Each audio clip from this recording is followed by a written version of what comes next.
friends, welcome back to my channel. இதோட நம்ம என்ன பார்க்க போறோம்னாக்க நம்ம one of the best swat second சீல வந்து இந்த ஸ்வாடு ஃபர்ஸ்ட் இடத்துல இருக்கும்னு நான் நம்புகிறேன்.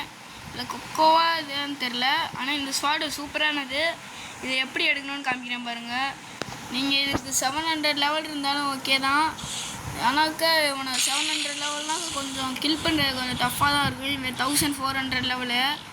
யாரா நீ பைத்தியமாக நீ பேசுகிற 1400 லெவலில் இருக்கானே எப்பட்றா அடிக்க முடியும் அப்படின்னு கேட்டிங்கனாக்கா அடிக்கலாம் ஃப்ரெண்ட்ஸ். இவன் கொஞ்சம் தப்பிச்சு நம்ம டார்ச் பண்ணி அடித்தோன்னாக்கா இவன் அடிச்சிடலாம் ஃப்ரெண்ட்ஸ். நான் இந்த லெவல் 700லேயே எடுத்திருக்கேன். இந்த ஒன் சைடு இவனை கில் பண்ணிவிட்டு காமிக்கிறேன் ஃப்ரெண்ட்ஸ். இவன்கிட்ட 2 கீ கீழே விழுக்கும். அது ஒன்று வந்து வாட்டர் கீ விழுகும், இல்லை லைப்ரரி கீ விழுகும். அந்த லைப்ரரி கீ வந்து இந்த டோர் ஓப்பன் பண்ணும். இங்கே வந்து நீங்கள் டெத் ஸ்டெப் வாங்கிக்கலாம். டார்க் ஸ்டெப்பில் 400 மாஸ்டர் எடுத்தோம்னாக்கா நம்மளுக்கு டெத் ஸ்டெப் கிடைக்கும் ஃப்ரெண்ட்ஸ். இந்த இடத்துல டெத் ஸ்டெப் வாங்கிக்கலாம் ஃப்ரெண்ட்ஸ். அடுத்து இன்னொரு கீ கிடைக்கும் ஃப்ரெண்ட்ஸ். அந்த கீக்கு எடுத்துகிட்டு இங்கே நீங்கள் சும்மா வந்தீங்கன்னா போதும். இந்த இடத்துல ஒரு பாக்ஸ் பண்ணி இருக்கும், அதில் நீங்கள் சும்மா இப்படி வச்சிங்கனாலே உங்களுக்கு கிடச்சிரும். ஆனால் நான் என்கிட்ட அதில் மாஸ்டர் இல்லை. நான் இப்போ ஃபஸ்ட்டு மூவ் மட்டும் காமிக்கிறேன். செகண்ட் மூவ் நல்லா தான் இருக்கும். இது பேர் ரென்கோக்கு. நான் காமிக்கிறேன் ஃப்ரெண்ட்ஸ்.